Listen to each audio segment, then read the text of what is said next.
દર્શક મિત્રો, વાત આપણે આજે કરી રહ્યા છીએ પિતૃપક્ષની, કારણ કે પિતૃઓની કૃપા પ્રાપ્ત કરીને આપણે આપણી મનોકામનાઓને પૂર્ણ કરી શકતા હોય છે. એવું કહેવાય છે કે પિતૃ પ્રસાદાચ ધન કનક સમૃદ્ધિરસ્તુ. પિતૃઓની કૃપાથી આપણી દરેક મનોકામનાઓ પૂર્ણ થાય છે અને આપણને સુંદર મજાનો લાભ મળી શકે છે. એવું કહેવાય કે હિન્દુ ધર્મની અંદર પિતૃપક્ષ એટલે કે શ્રાદ્ધ પક્ષ એનું વિશેષ પ્રકારનું મહત્વ બતાવવામાં આવેલું છે. 16 દિવસનું આ શ્રાદ્ધ, જેમાં પૂર્ણિમાથી લઈ અને અમાવસ્યા સુધીના અલગ અલગ શ્રાદ્ધ હોય છે. હવે દર્શક મિત્રો, ગઈકાલે પૂર્ણિમાની તિથિ હતી, જે પૂર્ણિમાની તિથિ આજે સવારે 8:59 સુધી 8:15 સુધી છે. તો સ્વાભાવિક રીતે આજે પ્રતિપદા એટલે કે એકમના શ્રાદ્ધનો આજે પ્રારંભ થયો છે. અને આ પિતૃપક્ષ દરમિયાન શ્રાદ્ધની અંદર તર્પણ કરવાનું હોય, પિંડદાન કરવાનું હોય, આવી અનેક પ્રકારની માન્યતાઓ છે. ને એવું કહેવાય છે કે આ દેવ, ઋષિ, મનુષ્ય અને પિતૃ તર્પણ કરવાથી આપણી મનોકામનાઓ પૂર્ણ થાય છે. શ્રાદ્ધ પક્ષની અંદર ખાસ કરીને પૂર્ણિમાથી લઈ અને અમાવસ્યાની તિથિ સુધી એટલે કે 16 શ્રાદ્ધ એનું વિશેષ પ્રકારનું મહત્વ શાસ્ત્રની અંદર બતાવવામાં આવેલું છે. અને આ પિતૃપક્ષ 17/9/2024 એટલે કે ગઈકાલથી પૂર્ણિમાના શ્રાદ્ધથી પ્રારંભ થયો અને ખાસ કરીને આ જે પિતૃપક્ષ છે 16 દિવસ સુધી રહેવાનો છે. આ પિતૃપક્ષની અંદર દરેક વ્યક્તિ પોતાના મનની મનોકામનાઓ પૂર્ણ કરી પોતાના પિતૃઓને પ્રસન્ન કરી શકે છે. જે 2 ઓક્ટોબર એટલે કે 2/10/2024 સુધી આ પિતૃપક્ષ રહેશે અને એની અંદર તમે કરેલા શ્રાદ્ધ દ્વારા તમારા પિતૃઓને તમે પ્રસન્ન કરી શકો છો. એવું કહેવાય છે કે પિતૃઓની કૃપા પ્રાપ્ત કરવાથી આપણી દરેક મનોકામનાઓ પૂર્ણ થાય છે, આપણા કાર્યો સિદ્ધ થાય છે અને અવશ્ય એના દ્વારા આપણા જીવનની અંદર ઉત્તમ પ્રકારનો લાભ મેળવી શકાય છે. દર્શક મિત્રો, પૂર્ણિમાની તિથિનું જે શ્રાદ્ધ હોય છે એ શ્રાદ્ધ ભાદ્રપદ માસના શુક્લ પક્ષની પૂર્ણિમા તિથિનું શ્રાદ્ધ, જેને આપણા જીવનની અંદર મનોકામનાઓને પૂર્ણ કરનારું હોય છે. અને આ શ્રાદ્ધ કરવાથી આપણી દરેક પ્રકારની મનોકામનાઓ પૂર્ણ થાય છે. અને આજે એટલે કે આજે પ્રતિપદાનું શ્રાદ્ધ એટલે કે એકમનું આજે શ્રાદ્ધ છે.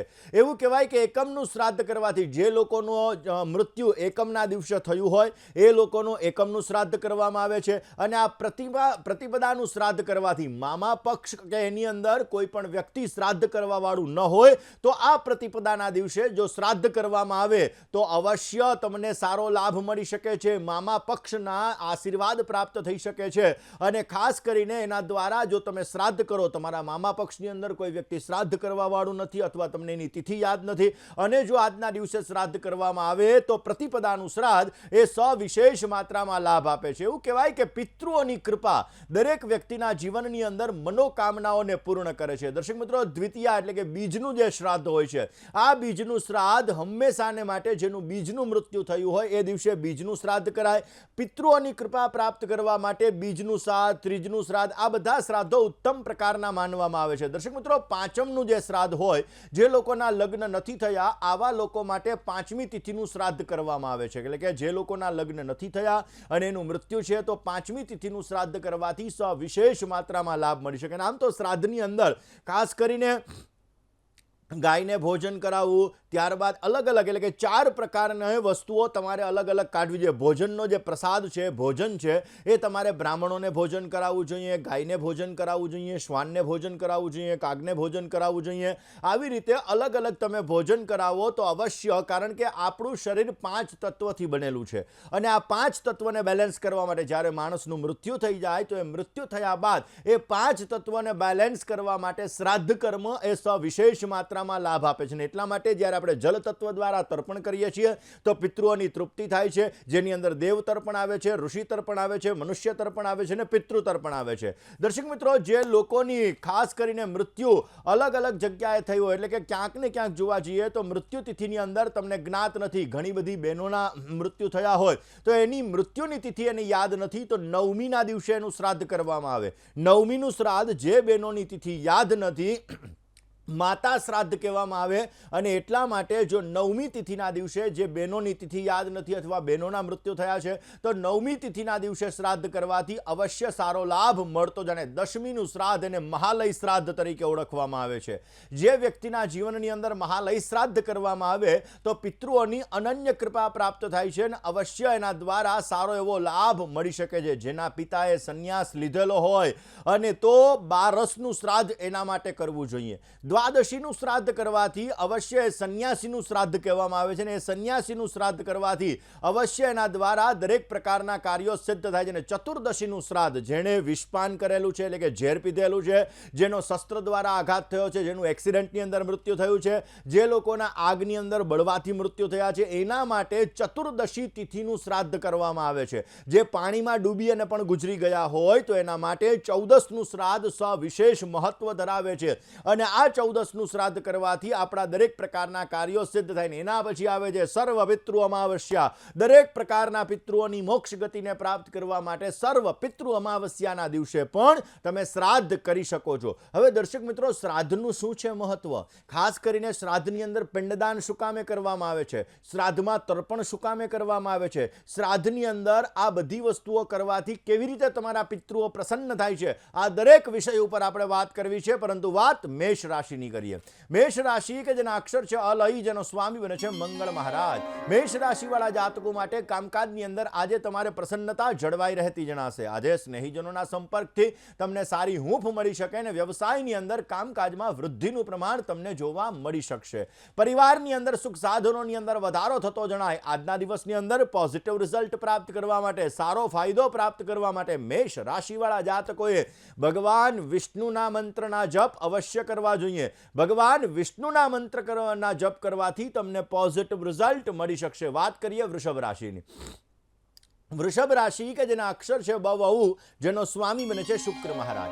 વૃષભ રાશિવાળા જાતકો માટે સહકારી અને સરકારી કામકાજની અંદર તમને સારી સફળતા મળતી જણાશે. નવા કરેલા કામ તમારા માટે ફળદાયી રહેશે. નોકરિયાત વર્ગને શુભ સમાચારની પ્રાપ્તિ થઈ શકે એવા સંપૂર્ણ યોગો છે. અને વ્યવસાયની અંદર પણ આજે ધનલાભ મળવાના સંપૂર્ણ ચાન્સીસ બની રહ્યા છે. વૃષભ રાશિવાળા જાતકોએ આજના દિવસની અંદર મધુરાષ્ટકમનો પાઠ કરી તમારા દિવસની શરૂઆત કરવી જોઈએ. અવશ્ય તમને પોઝિટિવ રિઝલ્ટ મળતું જણાય. દર્શક મિત્રો, શ્રાદ્ધની અંદર 3 પેઢીનું સ્મરણ કરવાનું હોય. તમારા પિતાજી હયાત છે તો તમારા પિતાજીએ શ્રાદ્ધ કરવાનું છે, જેમાં તમારા દાદા એટલે કે પિતા, તમારા પપ્પાના પપ્પા, એને એનું સ્મરણ કરવું જોઈએ. એના દાદાનું સ્મરણ કરવું જોઈએ. એના પરદાદાનું સ્મરણ કરવું જોઈએ. નાના નાની એનું પણ તમે સ્મરણ કરી અને તમે શ્રાદ્ધ કરી શકો છો. શ્રાદ્ધનું આપણા જીવનમાં સવિશેષ મહત્વ છે. એવું કહેવાય છે કે શ્રાદ્ધ આપણા પૂર્વજોની સંપત્તિ જે આપણને મળેલી હોય છે, એ સંપત્તિને આપણે ઉપભોગ કરી રહ્યા હોઈએ છીએ. એટલા માટે જ્યારે આ શ્રાદ્ધ કર્મ કરીએ તો અવશ્ય પિતૃઓ આપણા મુક્ત થાય છે, પિતૃઓ ખુશ થાય છે, અને અવશ્ય આપણી મનોકામનાઓ પણ પૂર્ણ થાય છે. આ જ સબ્જેક્ટ પર વાત કરીએ. રોકાઈએ નાનકડા એવા વિરામ માટે. ક્યાંય ન જશો, જોતા રહો વીટીવીની વિશેષ રજૂઆત ભવિષ્ય દર્શન. જય ગણેશ.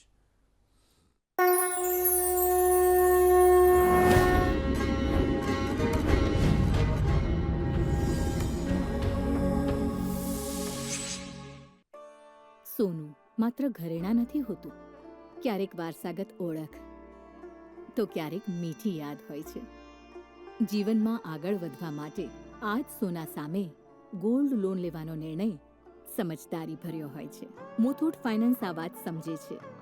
એટલે જ તેઓ ઈમાનદારી, સચ્ચાઈ અને તમારા વિશ્વાસને સૌથી મહત્વના માને છે. મુથુટ ફાઇનાન્સ, સદીઓનો ભરોસો હંમેશાને માટે. તો ગોલ્ડ લોન માટે કોલ કરો 1-800-313-1212. ये तो चैन से सपनों में खोया है. कहीं खांसी इसकी नींद खराब न कर दे. विक्स वेपोरब ये दे बंद नाक, खांसी, सर दर्द और बदन दर्द से राहत, ताकि वो देख सके सपने रात भर. Vicks VapoRub. हमारे यहाँ त्योहारों के नाम अलग हो सकते हैं, लेकिन हर त्योहार का मीनिंग एक ही है, अच्छा खाना. इसलिए I always use Tirupati oils. इसके विटामिन्स एंड न्यूट्रिएंट्स खाने को रखे हेल्थी और मेरी फैमिली को हैप्पी. तिरुपति एडिबल ऑयल्स, हर त्योहार हेल्थी त्योहार.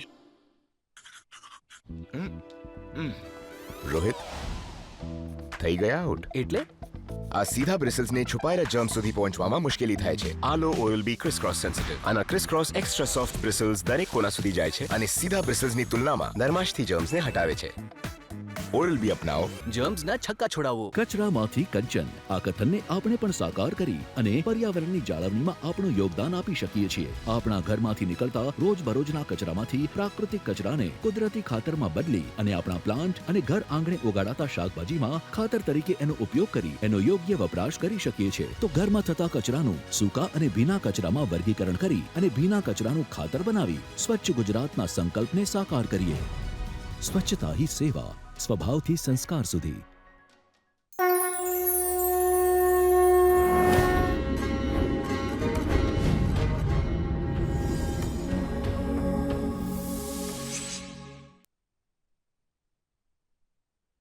વિરામ બાદ આપ સર્વ દર્શક મિત્રોનું હાર્દિક સ્વાગત છે. દર્શક મિત્રો, આપ જોઈ રહ્યા છો તમારો મનપસંદ કાર્યક્રમ એટલે ભવિષ્ય દર્શન. દર્શક મિત્રો, આપણે વાત કરી રહ્યા છીએ શ્રાદ્ધની.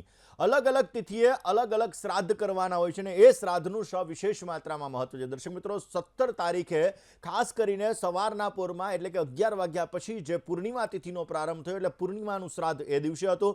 18 તારીખ એટલે કે આજના દિવસે પ્રતિપદાનું શ્રાદ્ધ છે. 19મી તારીખે દ્વિતીયાનું શ્રાદ્ધ છે ને 20મી તારીખે તૃતીયાનું શ્રાદ્ધ છે. જ્યારે 21મી તારીખે પંચચતુર્થી તિથિનું શ્રાદ્ધ છે. 22મીએ પંચમીનું શ્રાદ્ધ છે. 23મી તિથિએ ષષ્ઠી અને સપ્તમી આ બંને તિથિનું આપણે શ્રાદ્ધ ખાસ કરીને જોવા જઈએ તો 23મી તારીખે રહેશે.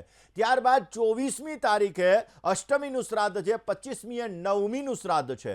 જ્યારે 26મી તારીખે દશમીનું શ્રાદ્ધ છે. 27 તારીખે એકાદશી તિથિનું શ્રાદ્ધ ગણવામાં આવશે. દર્શક મિત્રો, 28મી તારીખે બારસનું શ્રાદ્ધ અને 29મી તારીખે દ્વાદશી તિથિનું શ્રાદ્ધ ગણવામાં આવશે અને ત્યારબાદ 30મી તારીખે ત્રયોદશી તિથિનું શ્રાદ્ધ અને 1લી તારીખે ચતુર્દશી અને 2જી તારીખે અમાવસ્યાનું સર્વ પિતૃ અમાવસ્યાનું શ્રાદ્ધ ગણવામાં આવશે. દર્શક મિત્રો, શ્રાદ્ધ કરતા પહેલા સવારના પોરમાં સ્નાન કરી ત્યારબાદ હાથની અંદર કુશ એટલે કે દર્ભ લેવાનો છે. દર્ભ લઈ, અક્ષત લઈ એટલે કે ચોખા લઈ, કાળા તલ અને સફેદ તલ લઈ અને પિતૃઓને આપણે તર્પણ કરવાનું છે. જેની અંદર એક તાંબાનો ત્રાસ હોય, તાંબાના ત્રાસની અંદર જલ ભરવાનું, એની અંદર પંચામૃત નાખવાનું, જવ નાખવાના, કાળા તલ પધરાવવાના, સફેદ તલ પધરાવવાના, આવી રીતે ચોખા પધરાવવાના. આ બધી વસ્તુઓ પધરાવ્યા પછી અબીલ ગલાલ વગેરે વસ્તુ પધરાવ્યા પછી દર્ભથી તમારે દેવ તર્પણ, ઋષિ તર્પણ, મનુષ્ય તર્પણ અને પિતૃ તર્પણ કરવાનું છે. બે હાથ જોડીને પિતૃઓને તમારે પ્રાર્થના કરવાની છે અને પિતૃ પાસે તમારે આશીર્વાદ માંગવાના છે. દર્શક મિત્રો, વાત આપણે કરી રહ્યા છીએ પિતૃઓની. પિતૃઓની કૃપા જ્યારે આપણા જીવનની અંદર પ્રાપ્ત થાય ત્યારે અવશ્ય આપણા જીવનની અંદર આપણે સારા એવા લાભ મેળવી શકતા હોઈએ છીએ. એવું કહેવાય છે કે ઈશ્વરનું ભજન કરવાથી અને પિતૃઓનું સ્મરણ કરવાથી આપણી મનોકામનાઓ અવશ્ય પરિપૂર્ણ થાય છે. અને જ્યારે પિંડદાનનો અર્થ થાય છે ભોજન કરાવવું, અને એટલા માટે પિતૃપક્ષની અંદર આપણે શ્વાનને ભોજન કરાવતા હોઈએ છીએ, ગાયને ભોજન કરાવતા હોઈએ છીએ, કીડીઓને ભોજન કરાવતા હોઈએ છીએ, કાગને ભોજન કરાવતા હોઈએ છીએ, ભૂદેવોને આપણે ભોજન કરાવતા હોઈએ છીએ. કારણ કે અગ્નિ, વાયુ, જલ, આકાશ અને પૃથ્વી આ પાંચે પાંચ તત્વ એના દ્વારા બેલેન્સ થાય છે અને એના દ્વારા આપણા પિતૃઓ છે પ્રસન્ન થાય છે. અને એટલા માટે પિતૃપક્ષ દરમિયાન આ 5 અંશ આપણે કાઢવાના હોય છે અને આ 5 પ્રકારની વસ્તુ આપણે કાઢીને જ્યારે આપણે ભોજન કરાવીએ છીએ ત્યારે અવશ્ય આપણા જીવનની અંદર ઉત્તમ પ્રકારનો લાભ મળી શકે છે. મહાલયા શ્રાદ્ધ કરતા હોઈએ ત્યારે પણ પિંડદાન કરતા હોઈએ છીએ અને આ પિંડદાન કરવાથી આપણા પિતૃઓ પ્રસન્ન થાય છે. આપણા પિતૃઓની ખાસ કરીને આપણા પિતૃઓ આપણા ઉપર દરેક પ્રકારના આશીર્વાદ અર્પણ કરે છે અને એના દ્વારા આપણા મનની ઈચ્છાઓ પરિપૂર્ણ થાય છે. કારણ કે જ્યારે પિતૃઓની કૃપા પ્રાપ્ત થાય ત્યારે ધનનું વરદાન મળે છે. નહીતર પૈસા કમાય કઈ જગ્યાએ જાય ખબર ન પડે. આપણા જીવનની અંદર સારા સંતાનનું વરદાન મળે છે. સંતાનની પ્રાપ્તિ પણ પિતૃઓની અનન્ય કૃપાથી આપણને પ્રાપ્ત થાય છે અને એ સંતાનનું સુખ, એ સંતાન આપણને સારી રીતે સાચવે. નથી કહેતા વિદ્યા વિનયેન શોભતે. જીવનની અંદર વિનય, વિવેક આ બધી વસ્તુઓ પિતૃઓની કૃપા હોય તો આપણા સંસ્કાર, આપણા પુત્રના સંસ્કારોમાં આપણી પુત્રીના જે સંસ્કારો છે સારા થાય અને એના દ્વારા આપણા કાર્યો સિદ્ધ થઈ શકે. માટે હંમેશા પિતૃઓનું સ્મરણ અવશ્ય કરવું જોઈએ. આ શ્રાદ્ધ પક્ષ એવો પક્ષ છે કે એની અંદર પિતૃઓની અનન્ય કૃપા આપણે પ્રાપ્ત કરી શકીએ છીએ. દર્શક મિત્રો, ખાસ કરીને પિતૃપક્ષ દરમિયાન શ્રાદ્ધ કરવાનું સવિશેષ મહત્વ છે અને એટલા માટે જ્યારે આપણે આપણા પિતૃઓની કૃપા પ્રાપ્ત કરવા માટે 16 શ્રાદ્ધ કરતા હોઈએ, કારણ કે ગઈકાલે પૂર્ણિમાની તિથિનો બપોરના પ્રારંભ થઈ ગયો, આજે પ્રતિપદાની તિથિ છે, અમાવસ્યાની તિથિ 2 ઓક્ટોબરના રોજ છે, એટલે ક્યાંક ને બીજી ખાસ કરીને 2/10ના રોજ છે. તો આપણા જીવનની અંદર પોઝિટિવ રિઝલ્ટ મળે એ માટે પિતૃઓની અનન્ય કૃપા આપણે પ્રાપ્ત કરવી જોઈએ. આપણા વડીલો છે, વડીલોએ આપણા જીવનની અંદર એટલે કે પોતાના જીવનની અંદર પોતાના ઘણા બધા સંઘર્ષો વેઠીને આપણને મોટા કર્યા હોય, આપણને બધી વસ્તુ આપી હોય, તો એ પિતૃઓની પાછળ જ્યારે આપણે તર્પણ કરતા હોઈએ, આપણે શ્રાદ્ધ કર્મ કરતા હોઈએ, આપણે પિંડદાન કરતા હોઈએ છીએ, ત્યારે અવશ્ય એ પિતૃઓ આપણા ઉપર પ્રસન્ન થાય છે અને અવશ્ય આપણી મનોકામનાઓ પણ પરિપૂર્ણ થાય છે. દર્શક મિત્રો, પિંડદાન કરવાથી અને તર્પણ કરવાથી ખાસ કરીને પિતૃઓની કૃપા પ્રાપ્ત થાય ને ખાસ આપણી 7 પેઢીઓ છે, એ 7 પેઢીની અંદર આપણા જીવનની અંદર ક્યાંય કોઈ પિતૃ હોય તો એ પિતૃઓ આપણા ઉપર કૃપા, પ્રસાદ, પ્રસન્નતા, પ્રીતિ દ્વારા આપણી મનોકામનાઓ અવશ્ય પરિપૂર્ણ કરે છે. દર્શક મિત્રો, જ્યારે આપણે પિતૃ તર્પણ કરતા હોઈએ ત્યારે અવશ્ય ઓમ દેવતાભ્યઃ પિતૃભ્યઃ મહાયોગિન્યભ્યઃ એવ ચ નમઃ સ્વાહાयै સ્વધાयै નિત્યમેવ નમો નમઃ આ મંત્રનો જો આપણે જપ કરતા રહીએ તો અવશ્ય પિતૃઓની કૃપા પ્રાપ્ત થાય છે અને અવશ્ય એના દ્વારા આપણા જીવનની અંદર પિતૃઓ દરેક પ્રકારની સમૃદ્ધિનું વરદાન પણ આપણને પ્રાપ્ત કરાવડાવે છે. અને આ પિતૃઓની અનન્ય કૃપા પ્રાપ્ત કરવા માટે, પિતૃઓ આપણા જીવનની અંદર ઉત્તમ પ્રકારનો લાભ આપે એના માટે ખાસ કરીને 5 વસ્તુનું દાન જો પિતૃપક્ષની અંદર કરવામાં આવે તો સવિશેષ માત્રામાં લાભ મળી શકે. એક તો આપણે તલનું દાન કરવું જોઈએ, કારણ કે શ્રાદ્ધની અંદર તલનું દાન કરવાથી ઉત્તમ પ્રકારનો લાભ મળે છે ને એના દ્વારા આપણા પિતૃઓ પરિવારની અંદર સુંદર લાભ આપે છે. ઘી અને દૂધનું દાન કરવું જોઈએ, અન્નનું દાન કરવું જોઈએ, વસ્ત્રનું દાન કરવું જોઈએ, ફળનું દાન કરવું જોઈએ. આ 5 પ્રકારના દાન કરવાથી અવશ્ય આપણા જીવનની અંદર સમૃદ્ધિનો લાભ મળે છે અને આપણા જીવનની અંદર સારા સંતાનો પણ પ્રાપ્ત થાય છે. વાત કરીએ આજે શું કરવું જોઈએ. આજના દિવસની અંદર પિતૃ સ્તોત્રનો પાઠ અવશ્ય કરવો જોઈએ. શું ના કરવું જોઈએ? આજે ભોજનની અંદર જુઠ્ઠું જ ન છોડવું જોઈએ, એટલે કે હેઠું ભોજનમાં ક્યારેય ન મુકાય. માં અન્નપૂર્ણા એની કૃપા પ્રાપ્ત કરવા માટે થાળીની અંદર ક્યારેય તમારે હેઠું ન મૂકવું જોઈએ. આજનો મંત્ર છે ઓમ જનાર્દનાય વાસુદેવાય નમઃ. આ મંત્રનો આજે જપ કરવો જોઈએ. કાચું સીધું જો આજે બ્રાહ્મણને દાનમાં આપવામાં આવે તો અવશ્ય પોઝિટિવ લાભ મળે છે, પિતૃઓની કૃપા પ્રાપ્ત થાય છે અને મનોકામનાઓ પૂર્ણ થાય છે.